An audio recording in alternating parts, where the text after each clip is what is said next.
వానర నాయకులందరూ వెళ్ళిన తర్వాత నీకు ఈ భూమండలం అంతను గూర్చి ఎట్లా తెలుసు అని రాముడు సుగ్రీవుణ్ణి ప్రశ్నించాడు. అప్పుడు సుగ్రీవుడు సవినయముగా వంగి రామునితో ఇట్లా అన్నాడు, అంతను వివరంగా చెప్తాను వినండి.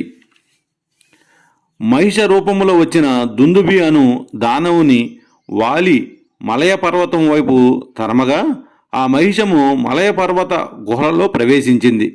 వాలి అక్కడ కూడా వానిని చంపవాలని కోరికతో ఆ గుహలో ప్రవేశించాడు. తరువాత వినయవంతుడనైన నన్ను గుహ ద్వారమునందు ఉంచాడు. సంవత్సరము గడిచినను వాలి బయటికి రాలేదు. తరువాత ఆ గుహ రక్త ప్రవాహము చేత నిండింది. నేను అది చూసి ఆశ్చర్యపడుతూ సోదరుని కొరకై కలిగిన శోకమును విషము చేత పీడింపబడ్డాను. తరువాత నేను నిశ్చితముగా అన్న చంపబడినాడు అని అనుకున్నాను. బయటికి రాలేక మహిషము మరణించును అను అభిప్రాయంతో నేను పర్వతం వంటి ఒక శిలను గుహద్వారమునందు ఉంచాను.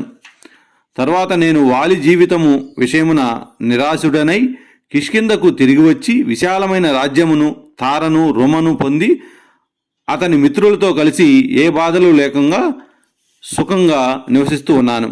ఇంతలో వానర శ్రేష్ఠుడైన వాలి ఆ మహిషమును చంపి తిరిగి వచ్చాడు. అప్పుడు నేను భయపడుతూ గౌరవపూర్వకంగా రాజ్యమును అతనికి ఇచ్చాను.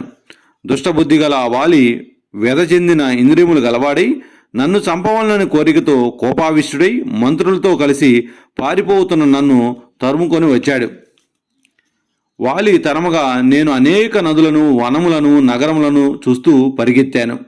నాకు అప్పుడు భూమి అద్దము పైభాగము వలె అలాత చక్రము వలె కనపడింది. దానిని గోష్పదనమును దాటినట్లు దాటాను. తరువాత నేను తూర్పు దిక్కునకు వెళ్ళి అనేక వృక్షములను గుహలతో కూడిన రమ్యములైన పర్వతములను అనేక విధములైన సరస్సులను చూశాను. అక్కడ ధాతువులచే అలంకరింపబడిన ఉదయ పర్వతమును నిత్యము అప్సరసలు నివసించు క్షీరసాగరమును చూశాను. ప్రభు అయిన రామ, వాలి తరుముచుండగా నేను పరిగెత్తుతూ తిరిగి వెనుకకు వచ్చి మరల వెంటనే బయలుదేరాను.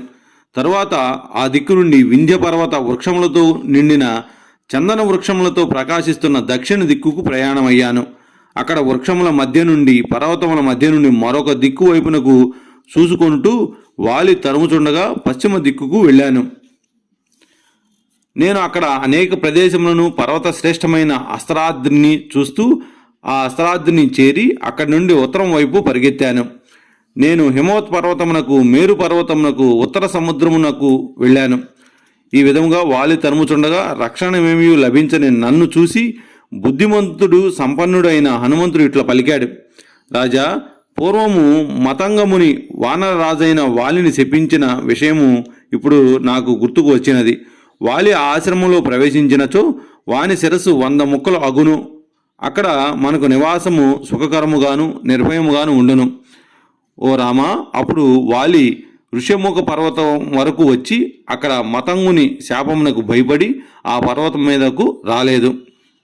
రామా, అప్పుడు నేను ఈ విధముగా భూమండలం అంతను ప్రత్యక్షంగా చూసి ఈ పర్వత గుహ చేరాను. వాల్మీకి మహర్షి విరచితమై ఆది కావ్యమైన శ్రీమద్ రామాయణమునందలి కిష్కింద కాండలో 46వ సర్గ సమాప్తము.